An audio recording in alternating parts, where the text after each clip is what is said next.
Hola chicos y chicas, ¿cómo están? Espero que estén muy bien. Estamos en la semana número 18, no se olviden, estamos con estudios sociales. El tema que tenemos para hoy es movimientos sociales contemporáneos. Hoy vamos a trabajar en el texto de estudios sociales en las páginas 57 y 58 y en el cuaderno de trabajo en las páginas 20 hasta la 23.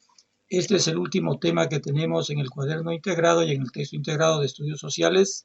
Con esto terminamos las dos unidades. Luego estaremos trabajando ya con el texto de la segunda fase. Bien chicos, vamos a ver el tema que tenemos para hoy.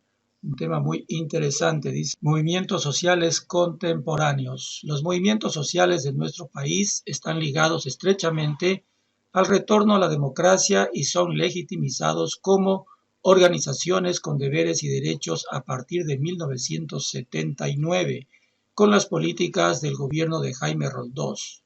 Se caracterizan por tener una orientación colectiva y por representar las ideas de un grupo social del que son símbolo.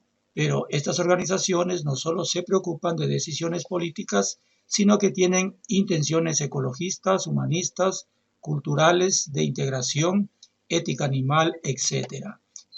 En la década de los 80, varias organizaciones estudiantiles, religiosas, sindicales, de género ecologistas empezaron a liderar luchas, paros y protestas, buscando que sus intenciones e ideas sean escuchadas.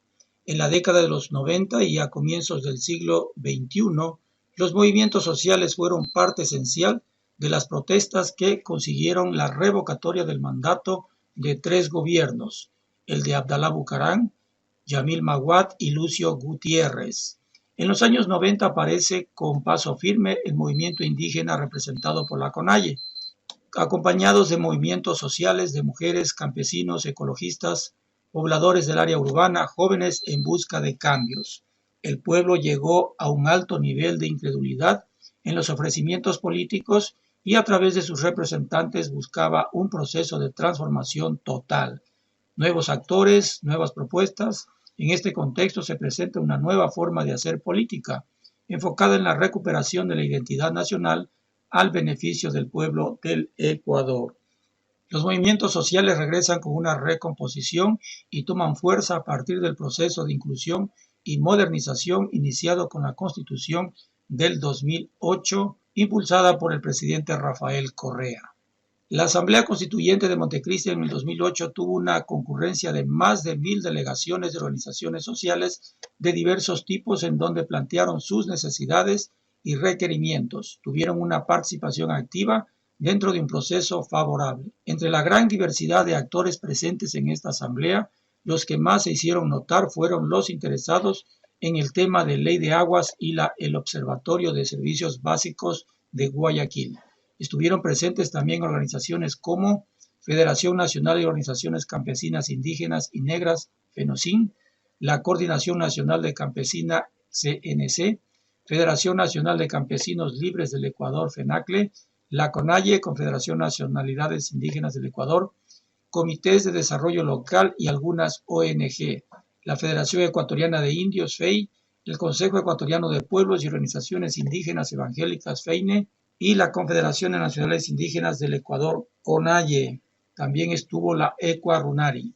Es necesario recordar que hay también movimientos que se unen por un objetivo común y llegan a incidir en la política pública. Por ejemplo, el PAE, Protección Animal Ecuador, ha tomado parte en políticas sobre el trato ético a los animales. Incluso llegó a la Asamblea Nacional la Ley LOBA, impulsada por movimientos sociales. Bien, vamos al cuaderno de trabajo y vamos a contestar las siguientes preguntas. En la página número 20 del cuaderno de trabajo de estudios sociales tenemos, dice, ¿cuáles son las características de los movimientos sociales contemporáneos? Se caracterizan por tener una orientación colectiva y por representar a las ideas de un grupo social del que son símbolo, pero estas organizaciones no solo se preocupan de decisiones políticas, sino que tienen intenciones ecologistas, humanistas, culturales, de integración, de ética animal, etc. Investiga, dice, cuál ha sido el movimiento que mayor participación política ha tenido en nuestro país.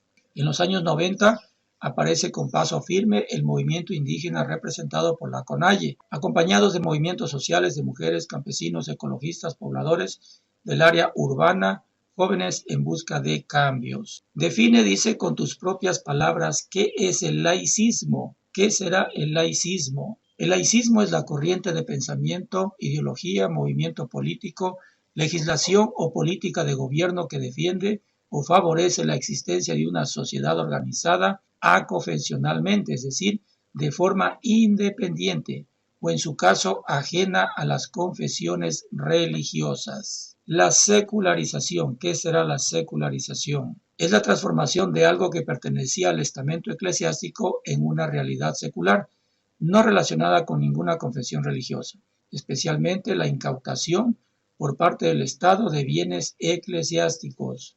Eso es la secularización. Completa, dice, el siguiente mapa conceptual sobre el gobierno en Ecuador en la etapa del liberalismo plutocrático. El liberalismo plutocrático se apoyó en grupos en los grupos banqueros, en los terratenientes y en los comerciantes. Vamos a ver en los banqueros. El liberalismo plutocrático gobernó el país ligado al banco comercial y agrícola. Los terratenientes. El liberalismo plutocrático fue una tendencia política de la burguesía costeña de los terratenientes serranos que lograron conservar sus privilegios. Los comerciantes, el apoyo de ciertos comerciantes profesionales, periodistas e intelectuales de ideas moderadas y temerosas del radicalismo. Completa, dice, el siguiente cuadro. Aquí tenemos el año, el nombre del presidente y las características de su gobierno. En el año 1916, ¿quién fue presidente en el año de 1916? Fue Alfredo Baquerizo Moreno. ¿Cuál fue las características de su gobierno? Gozó de fama de buen orador, su gobierno fue de paz y sosiego, un hombre de acción, cuya frase más conocida es un puente más es un abismo menos. José Luis Tamayo, ¿en qué año gobernó José Luis Tamayo? Gobernó en el año 1920 y la característica de su gobierno, durante su presidencia impulsó la economía haciendo frente a la crisis del cacao, desarrolló obras de infraestructura y suministró energía eléctrica a las ciudades. En 1924, ¿quién fue presidente en 1924? Fue Gonzalo F. Córdoba. Las características de su gobierno fue la legitimidad de su triunfo electoral empezó a discutirse en el Congreso. Hubo muertes a causa de protestas y empezó la conspiración. Su gobierno duró apenas 11 meses porque fue derrocado por los militares. En 1925 teníamos una junta de gobierno, es decir, no había presidente, era una junta de gobierno integrada por militares. Se sucedieron 3 gobiernos, 2 juntas provisionales, 6 y 3 meses respectivamente duraron cada uno. Une, dice, con una línea los siguientes hechos y sus consecuencias. La división del liberalismo fue por la lentitud en el cambio de la sociedad. La falta de cumplimiento de las metas sociales fue por el descontento popular, la falta de cumplimiento de las metas sociales. La secularización del Estado fue la separación entre el Estado y la Iglesia. Y la construcción del ferrocarril fue la modernización de las comunicaciones entre regiones porque ya había cómo transportarse más cómodamente. Resume, dice en el siguiente cuadro, la obra realizada por los gobiernos liberales en los aspectos. En lo económico fue la construcción del ferrocarril, una gran obra, la primera maternidad y la primera planta telefónica, entre muchas más. En lo internacional hubieron convenios de exportación e importación que hasta entonces no existían en nuestro país. Con esto daba lugar a una gran economía. En lo legal, la libertad de pensamiento, de derechos individuales y de culto, es decir, cada persona podía elegir la religión que quisiera.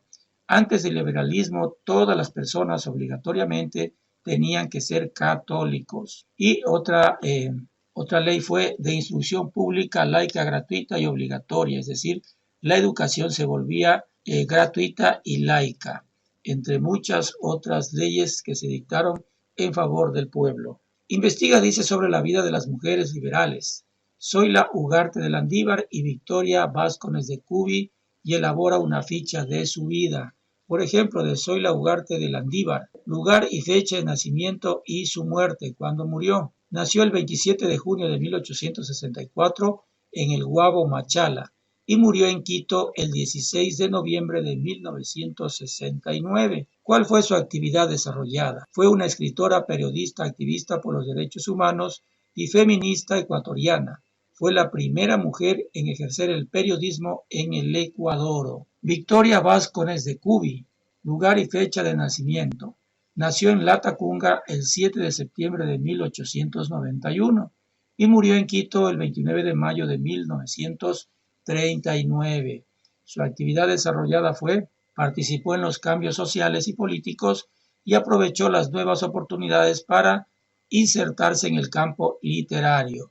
Desde allí luchó para legitimar la participación femenina en la educación, el trabajo y el sufragio. Bien, chicos, recuerda que estudiante que lee, estudiante que aprende. Mañana estaremos con otro interesante tema para aprender. Que tengan un excelente día.